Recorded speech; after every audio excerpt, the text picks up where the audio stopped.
우리가 어떤 드라마를 볼 때 우리가 상영하는 그 드라마를 더 잘 재미있게 보기 위해서는 전편의 내용이 무엇이었는지 알 때 우리가 방영하는 이 드라마를 더욱더 실감나게 재미있게 볼 수 있을 것입니다. 특별히 우리가 이 사도행전을 계속해서 강의하고 있는데 이 사도행전이 더 실감나게 하나님께서 우리에게 주신 그 말씀의 뜻과 의미를 더 잘 알고 헤아리기 위해서는 어떻게 해야 될까요? 전주에 어떤 말씀이었는지 우리가 상기하고 이 시간에 들어오면 더 하나님께서 우리 가운데 주시는 은혜가 더 클 줄 믿습니다. 그런 마음을 가지고 우리가 하나님 말씀에 더욱더 관심을 갖고 집중하는 우리 모두가 되시길 바랍니다. 지난 시간 우리는 안디옥 교회가 예배 중에 성령의 음성을 듣고 바나바와 사울을 선교사로 파송하여서 그들이 이제 1차 선교 여행을 시작하는 모습을 우리가 살펴보았습니다. 이제 복음은 예루살렘을 떠나서 바나바와 바울에 의하여 이방 땅으로 퍼져가기 시작하였죠. 바나바와 이 바울, 아직은 사울이지만 이제 이름이 나중에 바울로 바뀌게 되어지죠.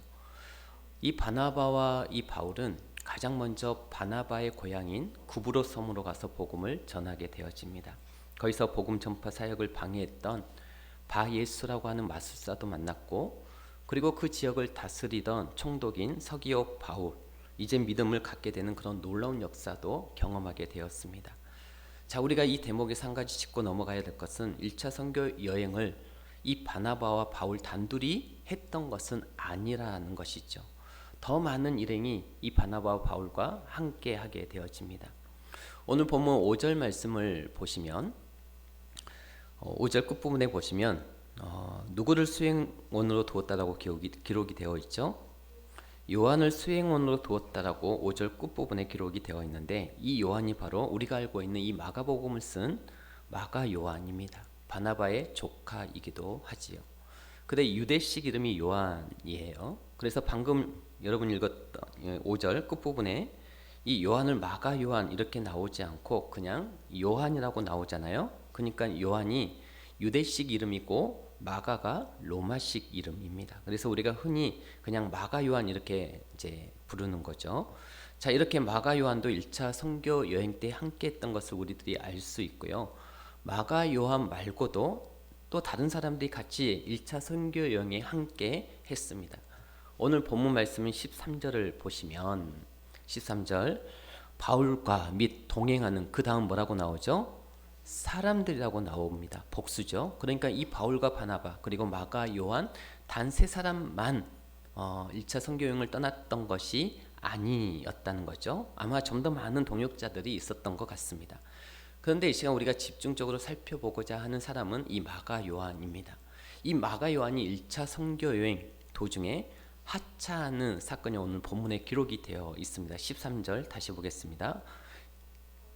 바울과 및 동행하는 사람들이 바보에서 배 타고 밤빌레아에 있는 버가에 이르니 요한은 그들에게서 어떻게 했다고요? 떠나 예루살렘으로 돌아가고 버가에서 중도 하차해 버린 거예요.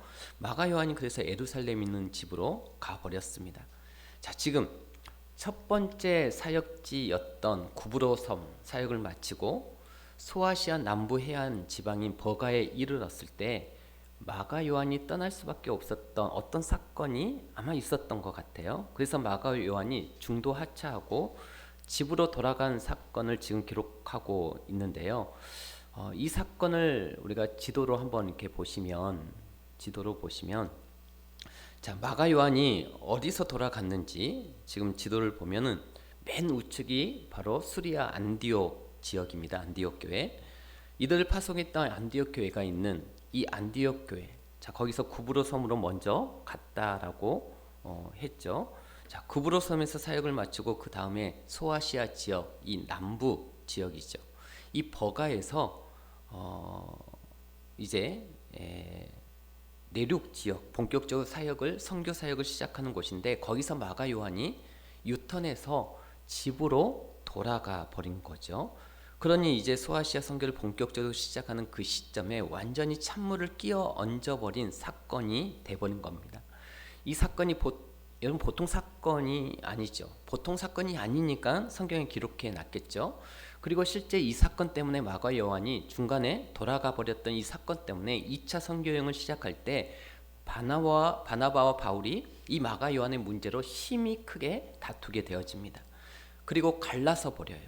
바나바에게 있어서 이 마가 요한은 조카거든요. 그래서 이 마가 요한을 2차 선교 여행 때에도 데리고 가자고 제안을 했고, 바울은 그렇게 무책임하고 준비되지 않은 사람하고는 이제 더 이상 함께 할 수 없다며 정확하게 선을 그어버립니다. 결국 이 의견 차이 때문에 2차 선교 여행 때 바나바와 바울이 갈라지게 되어지죠.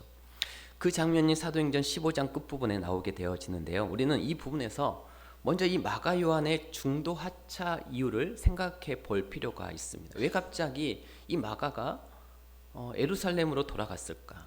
정확한 정답은 모릅니다. 왜냐하면 성경에 그 정확한 이유가 기록이 되어 있지 않아요. 그래서 성경학자들은 여러 가지 근거, 나름의 근거를 가지고 성경학자들도 추측할 뿐이죠. 이제 첫 번째 설이 뭐냐면 선교 여행 여정이 너무나 힘들고 험난해서 그것 때문에 포기하고 돌아갔을 것이다. 가장 누구나 예상할 수 있는 그냥 무난한 설이죠. 그냥 선교 여행이 이 여정이 너무 힘들어서, 그래서 예를 들어서 이 소아시아 지역에 이제 내륙 지역으로 들어섰을 때 길이 너무 험난했다든지 아니면 일정이 너무 타이트했다든지 아니면 머무는 숙소에서 쥐가 나왔다든지 아무튼 뭔가 우리가 알지 못하는 그런 어떤 일들이 있어서 힘들어서 중간에 돌아가 버렸을 것이다 라고 하는 설입니다. 두 번째 설은 선교 여행이 시작되면서 바울이 주도권을 잡기 시작하니까 이 조카로서는 그 꼴을 보기가 싫어서 중간에 돌아가 버렸다라고 하는 설도 있습니다.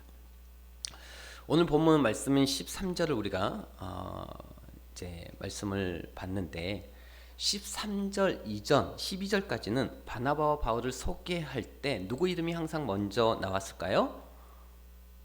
바나바 이름이 먼저 나왔습니다. 여러분 이 순서가 중요하거든요. 그런데 13절부터 드디어 누구 이름이 먼저 나올까요? 바울 이름이 먼저 나옵니다. 그러니까 이것을 근거로 학자들이 추측을 하는 거예요. 구브로 섬 지역을 선교를 하면서 선교의 주도권이 바나바에게서부터 누구로? 바울로 옮겨졌고, 바나바의 애조카인 이 마가 요한이 그 모습을 보면서 마음에 들지 않아서 이제 중도 하차해 버렸다라는 설입니다. 그 다음에 세 번째 설이 뭐냐면, 이것도 이제 근거가 없는 설은 아닌데, 바울이 이 내륙 지방 버가에서 병이 걸리게 됩니다. 풍토병에 걸려요. 이걸 학자들은 육체 가시로 이해를 하기도 하는데 병명이 정확히 뭔지는 몰라요. 그러나 어쨌든 갈라디아서의 기록을 보면은 이 바울이 여기서 질병에 걸립니다. 이 밖에도 몇 가지 설이 더 있습니다만은 사실 무엇이 정답인지는 알 수 없습니다. 그러나 이것은 성경에서 침묵하고 있는 부분입니다. 학자들 간의 유추 해석일 뿐이에요. 그러나 한 가지 확실한 것은 이 마가 요한이 선교 여행을 시작한 지 얼마 되지 않아서 마음을 바꿔서 집으로 돌아가 버렸다. 그러니까 이 세 가지 설, 마지막 설 풍토병이 걸려서 이 마가도 두려움을 느껴서 나도 이 풍토병이 걸리면 어떻게 하나 해서 예루살렘으로 돌아갔다라고 하는 설이 있는 거죠. 그래서 이거는 정확한 사실은 아니죠. 그러나 마가 요한이 버가에 가서 예루살렘으로 돌아갔다라고 하는 것은 정확한 사실입니다. 우리는 이 마가 요한의 이런 모습을 보면서 그가 아직 충분히 준비되지 않은 사람이라고 하는 사실을 알 수 있습니다. 그 신앙과 인격이 험난한 이 선교 사역을 잘 감당할 만큼 충분히 훈련되고 준비하지 않은 상태에서 충동적으로 선교 여행을 시작했던 것 같아요. 그래서 어떤 어려움이 다가오자 중간에 포기하고 돌아가 버린 것이죠. 정당한 이유로 돌아갔다면, 누가 봐도 정당한 이유로 돌아갔다면 2차 선교 여행을 시작할 때 사도 바울이 그렇게 반대하지는 않았겠죠. 우리 15장 36절을 보시면은 2차 선교 여행 때 어떤 일이 벌어지느냐 하면, 여러분 13장은 1차이고 15장은 2차 선교 여행이 시작할 때인데 1차 선교 여행을 마치고 이제 안디옥으로 돌아오죠. 그리고 36절에 보시면 며칠 후에 바울이 바나바더러 말하되 우리가 주의 말씀을 전한 각 성으로 다시 가서 형제들이 어떠한가 방문하자 하고 바나바는 마가라 하는 요한도 데리고 가고자 하나. 바울 보세요. 38절 바울은 밤빌리아에서 자기들 떠나 함께 일하러 가지 아니한 자를 데리고 가는 것이 옳지 않다 하여. 그러니까 이 말은 무슨 뜻이에요? 저 사람 언제 또 배신하고 길 떠날지 모르는 사람이니까 같이 할 수 없다, 안 된다라는 것이죠. 그래서 이제 바나바가 우리가 알기로는 성격이 꽤 괜찮은 사람인 줄 알았는데 어떤 이슈가 나오니까 이 성격이 이렇게 나오는 그런 사람인 것 같아요. 39절에 보니까 서로 심히 다투어 피차 갈라서니 바나바는 마가를 데리고 배 타고 구브로로 가고. 그러니까 이 마가 때문에, 이 요한 때문에 이 팀이 쪼개집니다.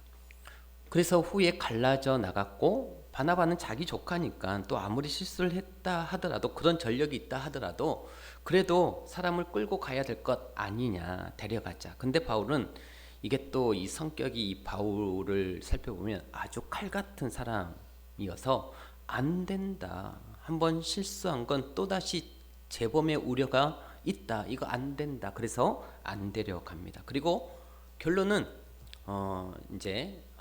나중에 이제 좀 내겠는데, 그래서 이제 바나바와 바울이 갈라지게 되어지죠. 다시 우리가 오늘 본문으로 가서 13절이 그 얘기입니다. 13절이 요한은 그들에게서 떠나 예루살렘으로 돌아가고. 그러면 이러한 긍정적이지 못한 기록들을 사도행전 저자는 무엇 때문에 여기다가 기록해 놨겠는가? 이유가 있겠죠. 그 결론을 오늘 우린 나중에 같이 묶어서 한번 생각해 보기로 하고 14절을 보십시오. 그들은 버가에서 더 나아가 비시디아 안디옥에 이르러 드디어 마가 요한은 떠나고 버가에서 비시디아 안디옥으로 가는 큰 산이 있는데 이제 그 큰 산을 넘어서 비시디아 안디옥에 도착을 하게 되어집니다. 그리고 나서 날이 언제입니까? 안식일에 해당에 들어가 앉으니라. 자, 그 험한 줄령을 넘어서 이들이 도착한 곳이 어딘가 하니 비시디아 안디옥입니다. 여기는 굉장히 독특한 도시예요. 이 비시디아 안디옥이라고 하는 이 도시는 원래 이 도시가 생성될 때 헬라 문화권으로 형성이 됐었습니다. 헬레니즘, 그리스 문화권에서 만들어진 도시였어요. 그러다가 후에 로마가 제국주의를 팽창시켜서 이 비시디아를 집어먹죠. 그리고 여기에 로마의 통치가 이루어집니다. 정치적으로. 근데 보니까 여기 뜻밖에도 뭐가 있어요? 해당이 있어요. 여기 해당은 이방인들에게는 별 의미가 없는 공간이죠. 해당은 누구에게 필요한 공간입니까? 유대인들에게 필요한 공간이죠. 그러니까 이 비시디아라고 하는 이 지역은 독특하게도 세 가지의 요원이 함께 뭉뚱그려진 독특한 이치를 가지고 있습니다. 첫째, 헬레니즘 문화 속에서 로마의 정치하에 유대인들이 많이 머무는 그런 이상한 도시이고요. 여기 해당을 보고 우리가 이제 그걸 알 수 있죠. 여기에 지금 바로 누가 도착을 합니까? 이곳에 바울과 바나바가 이 해당에 도착을 했어요. 그럼 바울은 어떤 사람이냐? 바울은 여러분 다소 사람입니다. 유대인인데 다소 사람이에요. 그러니까 바울은 일찍이 유대인으로서 부모의 영향을 받아 예국에서 태어난 사람입니다. 그래서 그는 평생 무슨 권한을 가지고 있었는가 하면 바로 로마 시민권을 가지고 있었어요. 이방인 땅에서 태어나 유대인으로서 로마의 시민권을 갖는 독특한 성격을 가진 사람이 바울인데 하나님이 일찍이 이 이방 선교를 위해서 바로 바울을 준비하셨던 것 같습니다. 여러분 그런 걸 보면요, 우리가 조심스럽지만 이런 생각을 해야 합니다. 우리가 적어도 신자로서 하나님의 이 주도권을 인정한다면, 이 주권을 인정한다면 내 인생살이 속에 어떤 거는 당장 눈앞에 볼 때는 별 필요가 없고 불필요한 것 같아요. 그리고 왜 하나님께서 이런 일들을 내 생애 속에 겪게 하실까? 이런 건 좀 비켜가도 될 것 같은데 라고 생각되는 그런 인생의 시간들이 우리에게 참 많이 있습니다. 우리에게. 그런데 가만히 세월이 어느덧 흘러서 그것이 하나님의 역사의 손길에 붙잡혀 쓰임받는 날이 오면 그 의미가 뒤늦게 깨달아집니다. 그때 내가 판단할 때는 이런 일은 좀 내 인생 속에 비껴가도 될 것 같은데 이때를 위해서 준비하셨구나. 그런 생각이 들게 되어지는 거죠. 우리가 어떤 경험을 통해서. 그러니까 나중에 마치 그 흩어졌던 조각난 퍼즐이 하나의 커다란 그림으로 맞춰듯이 그렇게 된단 말이죠. 제가 군대에서 정말 힘들었거든요. 군대에 이렇게 힘든 군대를 왜 하나님께서 나에게 고난을 주시는가. 그러나 갔다 와 보니 이 고난이 나에게 유익이 되어짐을 깨닫게 되어집니다. 그리고 군대에서 왜 나를 군종으로 하나님께서 부르셨는가. 이렇게 사역을 하기 위해서 미리 경험케 하셨던 하나님의 그 손길을 알 수 있는 것입니다. 바울이 다소에서 낳고 싶어서 거기서 낳겠습니까? 로마 시민권을 내가 얻어야 되겠다 싶어서 노력해서 거기서 태어났을까요? 아니죠. 다 살다 보니까 그렇게 됐는데 이것이 하나님의 구원의 역사를 위해서 쓰임받는 하나님의 커다란 손길이었고 작품이었다라고 하는 것을 깨닫게 되는 거죠. 그러니까 오늘 나에게 주어진 별로 간단한 하루 같지만 이 하루가 그렇게 무의미하거나 소중하지 않거나 간단한 하루가 될 수 없는 것입니다. 우리는 매 순간 매일을 하나님 앞에 진지하게 그래서 살아가야 돼요. 언젠가는 이것이 이어지고 쌓아져서 하나님의 구원의 역사를 위해 쓰일 날이 있기 때문인 것이죠. 그러나 하나님의 주권적 시각을 가지고 우리가 인생을 늘 이렇게 경주할 수 있어야 한다라는 것입니다. 그런데 오늘 이 비시디아 안디옥에 도착한 바울이 이제 성경에서는 공식적으로 첫 설교를 하게 되어집니다. 보십시오. 15절 보시면 율법과 선지자의 글을 읽은 후에 해당 장들이 사람을 보내 물어리때 형제들아 만일 백성을 고날 말이 있거든 말하라 하니 바울이 일어나 손짓하여 말하되 이스라엘 사람들과 및 하나님을 경외하는 사람들아 들으라. 자, 아마 이 회당에서 예배를 드리던 사람들은 또 이 해당장은 이 바울에 대한 소문을 일찍이 듣고 있었던 것 같아요. 그리고 그들에 대한 소식을 가지고 호감을 가지고 있었던 것 같습니다. 그래서 그들이 이 마을에 도착해 있다는 소식을 듣고 그들이 해당에 들어왔을 때 이 해당장이 바울에게 가서 이렇게 권면하죠. 자, 한 말씀 하시죠. 이렇게 부탁을 합니다. 그래서 이제 바울이 설교를 하는데 이게 바로 바울의 설교던 첫 설교가 시작이 되는 겁니다. 그런데 이 설교가 아주 중요한데 여러분 성경에는 특별히 사도행전만을 놓고 볼 때 3대 설교가 있어요. 첫 번째 유명한 설교가 누굽니까? 누구의 설교? 베드로의 설교가 유명하죠. 그 다음에 또 유명한 설교가 누구일까요?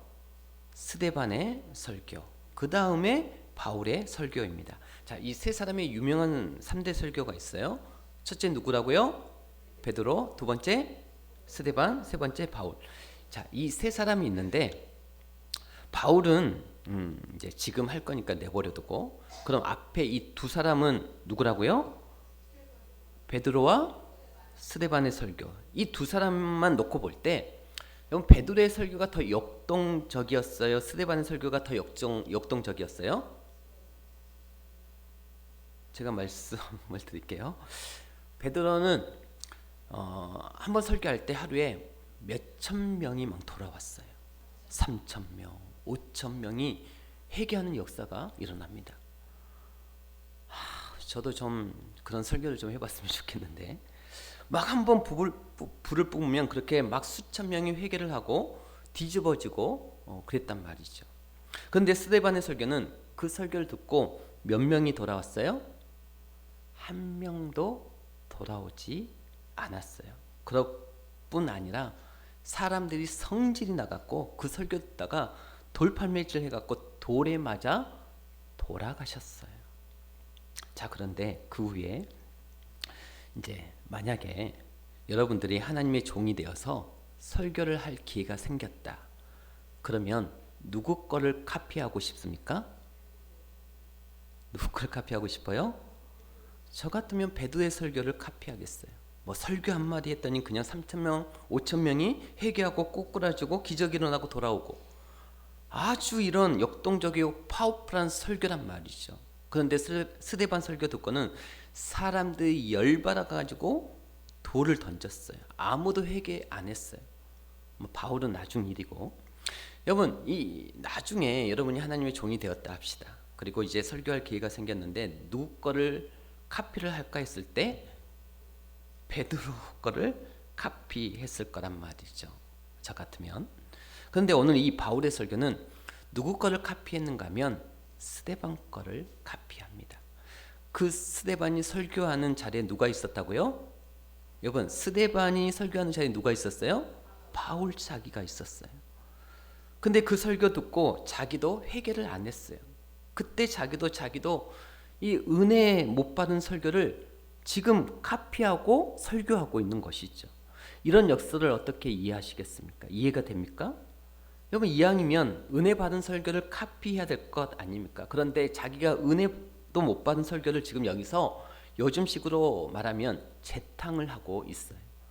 그 다음에 여기는 아주 중요한 역설이 있는데 또 아주 중요한 역설이 있습니다. 지금부터 제가 이 바울이 재탕하는 스데반의 설교를 제가 재재탕을 할 테니까 제가 지금 어디 악센트를 두고 그 악센트가 어떤 흐름을 하고 있는지 여러분들이 귀를 기울이시고 눈으로 쫓아오시기 바랍니다. 17절을 보십시오. 이제 스데반의 설교가 시작이 돼요.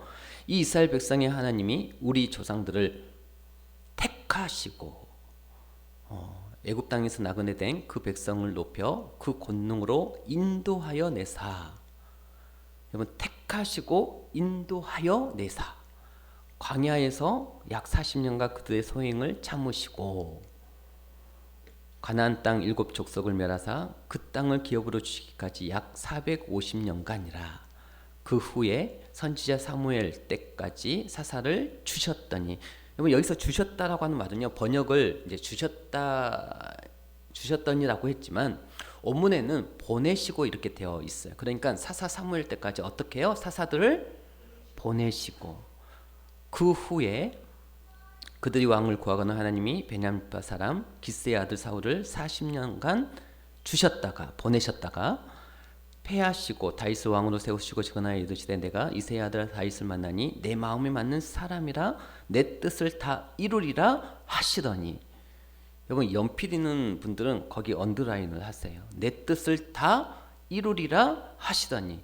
23절 하나님이 약속하신 대로 이 사람의 후손에서 이스라엘을 위하여 구주를 세우셨으니 곧 예수라. 자, 보십시오. 계속해서 이 바울이 스데반의 설교를 카피한 내용을 보면 어디에 초점이 맞춰 있는가 하면 역사성에 초점이 맞춰져 있습니다. 이스라엘의 역사, 다시 말해서 역사는 뭡니까? 역사는 사실이에요. 팩트. 다시 말해서 여러분 생각해 보십시오. 우리 기독교의 가장 위험스러운 적이 뭐냐면 기독교를 개념화시키고 의미화시키는 작업입니다. 자꾸 개념화시키고 의미화시켜요. 그 대표적인 학자가 볼트만이라고 하는 학자가 있어요. 이 볼트만, 아주 이름이 이제 불투명한 사람인데 그 사람 신학도 아주 불투명한 신학이에요. 이 볼트만이라고 하는 학자가 무슨 작업의 대가인가 하면 예수님이 죽었다 살았다 그게 중요한 게 아니다. 그게 중요한 게 아니다라고 얘기해요. 우리는 그 속에 있는 의미를 생각해야 된다. 의미가 무엇인지 알아야 된다라고 얘기한 사람이 볼트만이라고 하는 신학자입니다. 그러면 그게 뭐냐? 의미를 적용하자면 우리가 생각이 성숙해서 옛날에 어린아이 짓을 버리고 새로운 사람으로 바뀌고 의미를 생각해야지 그 예수님이 죽었다가 다시 살아나셨다. 팩트, 사실이 중요한 게 아니다. 그래서 이런 논리에 누가 매력을 주로 갖느냐 하면 이 식자층들, 배웠다는 사람들, 먹물들, 이런 사람들이 그렇지 대명천지에 무슨 장님이 눈을 뜨고 안진뱅이가 일어나고 그 사실보다도 그 속에서 말하고자 하는 의미가 중요한 거 아니냐. 그러니까 성경을 자기 해석을 하는 거죠. 자기 마음대로 의미화하는 겁니다. 그래서 이 기독교를 전부 뭘로 만드는가 하면 개념화 시켜놓고 의미화 시켜버리는 거예요. 그러면 배운 사람이 볼 때 아주 그럴듯하거든요. 그렇지, 좀 믿어도 고상하게 그렇게 믿어야지, 우리가 의미로 가야지, 그러면서 모든 역사성, 이 사실성을 부정해버립니다. 여러분, 역사를 모르고 현재가 없는 거 아시죠? 미래도 없는 겁니다. 사실 이게 정말 무서운 거예요. 그래서 이게 이제 자유주의 신학으로 변질되어 가죠. 여러분, 우리 신앙생활도 그렇게 하면 안 됩니다. 내 식대로, 내 마음대로 의미화하고 개념화해버리면 자유주의 신학으로 가게 되어 있어요. 그래서 여러분, 이 스데반의 설교를 카피한 이 바울의 설교가 중요한 것은 뭐냐면 이 설교를 듣고 사람들이 어떻게 했어요? 아무도 감동도 안 받고 은혜도 안 받았어요. 오히려 그를 향해서 돌팔매질해서 그를 죽이려고 했다고요. 여러분, 우리가 진리를 수납하는 과정에서 우리는 느낌과 정서와 감동을 기초로 진리를 수납할 수가 있어요. 그러면 기독교가 어떻게 되냐? 개념의 종교로 의미함만 있게 되어집니다. 사실을 부인해버려요. 그래서 사도 바울이 딱 한 것 같지만 이 그리스도가 오시기까지 이 성경의 역사성을 이렇게 강조하는 것입니다. 그런데 중요한 것은 이 설교를 듣고 아무도 안 믿었다니까요. 그럼 뭐하러 이 설교를 재탕하느냐? 바로 이 바울의 이 설교가 샘플입니다. 우리의 삶의 샘플이 어떤 샘플인가? 내가 깨닫고 못 깨닫고 회개하고 안 하고 인간 쪽에 근거가 없다란 말이에요. 내게 임한 구원이 중요하잖아요. 우리 다시 잘 들으세요. 우리에게 임한 구원이라고 하는 것은 내가 지식적으로 깨닫고 득도를 하고 추구를 해서 얻어지는 구원이 아니더라라는 얘기예요. 이거 굉장히 중요한 건데 나는 그 설교 듣고 회개도 안 하고 오히려 더 역설적으로 예수 믿는 사람들 잡아 죽이려고 다메섹까지 쫓아갔다가 거기서 초자연적인 빛 속에 복음의 포로가 되어서 이 사울이 꼬꾸라졌단 말입니다. 그러면 바울이 도대체 이 설교를 통해서 뭘 얘기하고자 하는 겁니까? 바로 이 설교 내용 속에 그게 다 들어있어요. 뭐냐? 하나님은 이스라엘 백성들이 계속 하나님을 떠나고 배반하고 못된 짓하고 불신하고 악하게 굴고 그래서 뭐라고 그랬어요? 하나님께서 참으사 18절에 보시면은 18절에 보시면 성경을 보십시오. 그들의 소행을 참으시고 너희들 정 그런 식으로 할 거야? 나 안 해. 나 하나님 안 해.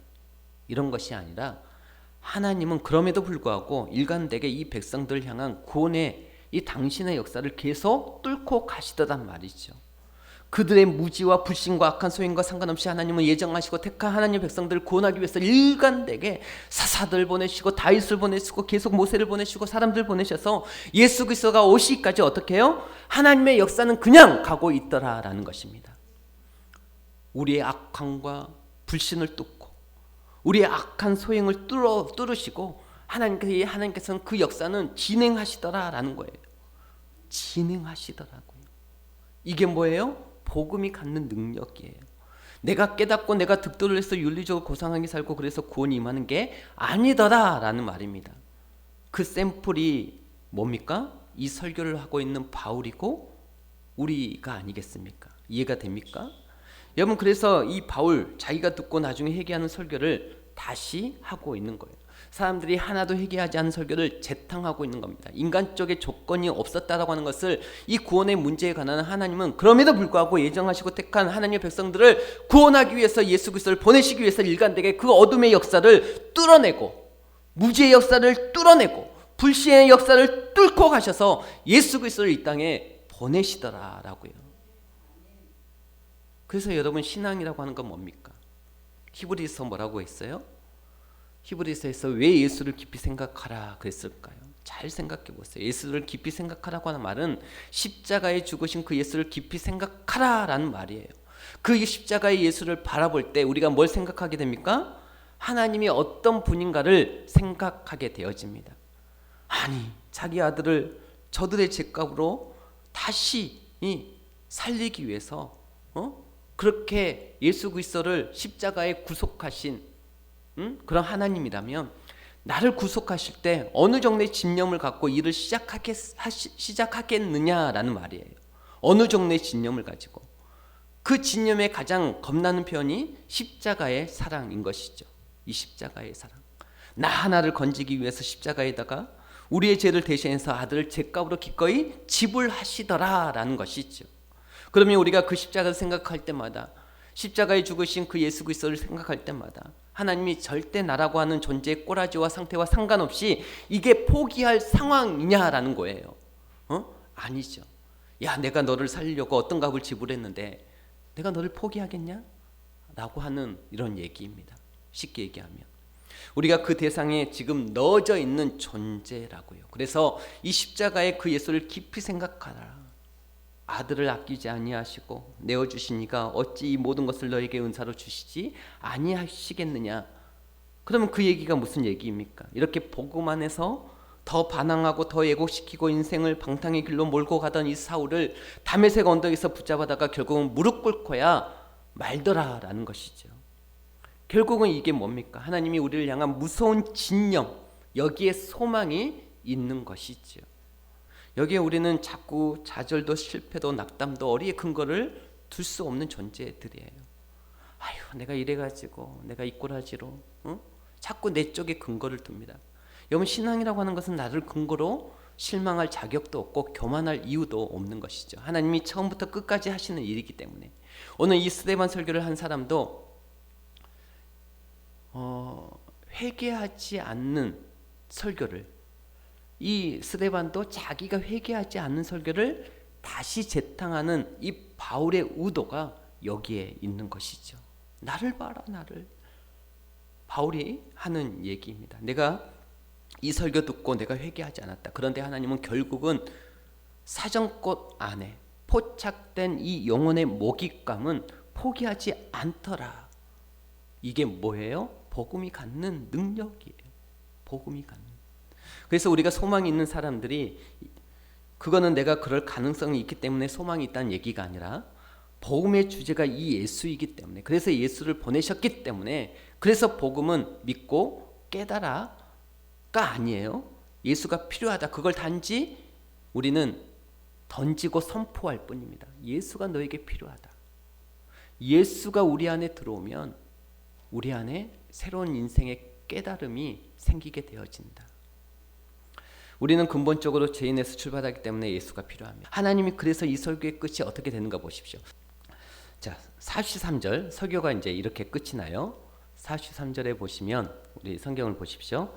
해당의 모임이 끝난 후에 유대인과 유대교에 입교한 경건하는 사람들이 많이 바울과 바나바를 따르니 두 사도가 더불어 말하고 항상 하나님의 은혜 가운데 있으라 고난이라.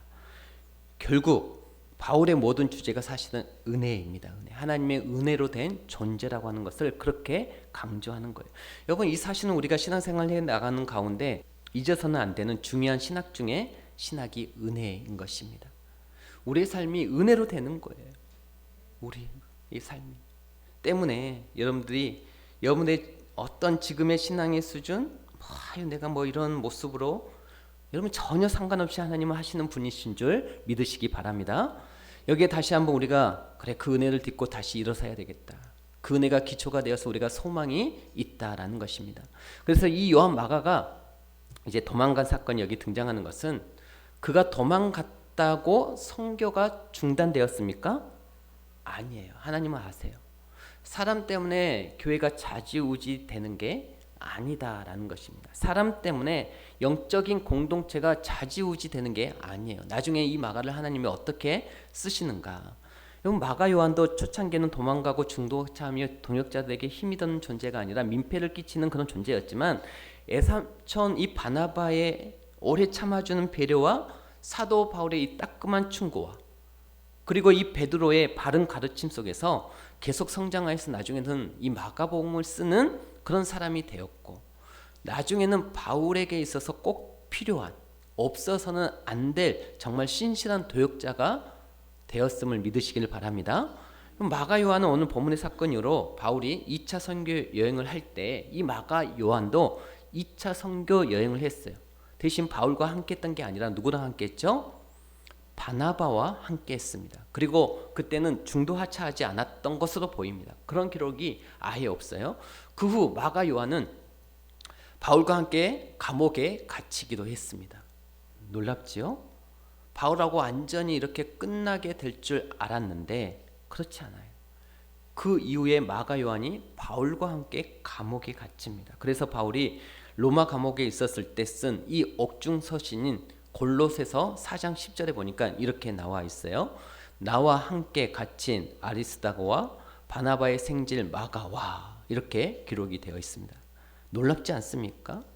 어떤 일로 힘들다고 중도에 버가에서 중도 하차했던 이 마가가 세월이 조금 지나니까 이제는 바울과 감옥에 같이 그 십자가를 지고 바울과 그 감옥 속에서도 함께할 정도의 신실한 동역자로 바뀌어 있더라라는 거예요.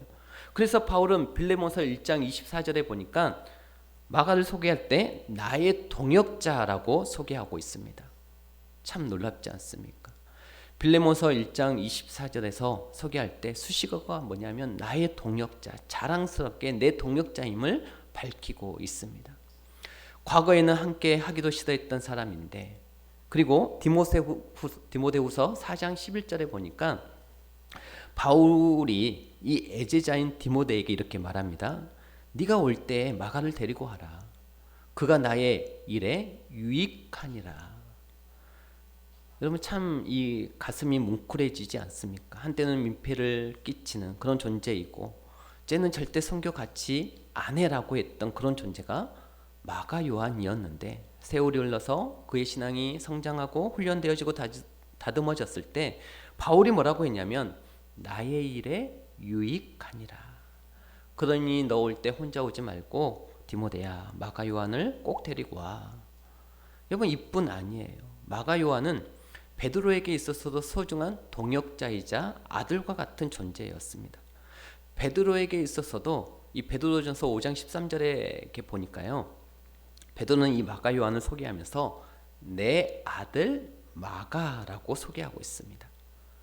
내 아들이라는 표현을 쓰면 여러분 그거 끝난 것 아니겠습니까? 실제 아들이 아니잖아요. 영적인 아들이라는 말이잖아요. 그러니까 이 영적인 아들이라는 말은 얘는 완전 내 수제자야, 그 말인 것이죠. 이처럼 이 마가 요한은 사역 초창기에는 믿음이 견고하지 못했고 사역에 있어서 동역자들에게 민폐를 끼치는 인물이었지만 그 모습이 전부가 아니었습니다. 그 답답하고도 한심한 모습은 성장의 과정일 뿐이었습니다. 예삼촌 바나바의 오래 참아주는 사랑과 바울의 따끔한 질책과 베드로의 가르침 속에서 이 마가 요한은 조금씩 성장하면서 정말 아름답게 변화되었던 것이죠. 그래서 사도들의 신실한 동역자요 믿음의 다음 세대가 되었음을 믿으시길 바랍니다. 그렇지 않습니까? 바나바에게 있어서 조카니까 뭐 그렇다 치더라도 또 우리가 어찌 보면 믿음의 다음 세대들 아닙니까? 믿음의 다음 세대. 또 우리의 자녀들이 믿음의 다음 세대. 베드로가 내 아들이라고 말했으니 믿음의 다음 세대, 이 마가가 변화되었던 것처럼 신실한 우리 또한 믿음의 다음 세대들, 믿음의 바통을 이어받을 여러분, 우리도 이런 아름다운 변화를 꿈꿨으면 좋겠습니다. 우리가 너무나 잘 넘어지고 실수하고 민폐를 끼치는 지금 나의 연약한 모습에 여러분 너무나 실망하지 마시고 하나님을 의지하면서 다시 훈련받고 예수 그리스도를 깊이 생각하고 그래서 다시 일어서고 다시 도전하여서 마가 요한처럼 실수와 실패를 딛고 멋있게 도전하는 하나님의 사람들이 될 수 있기를 주의 이름으로 축복합니다.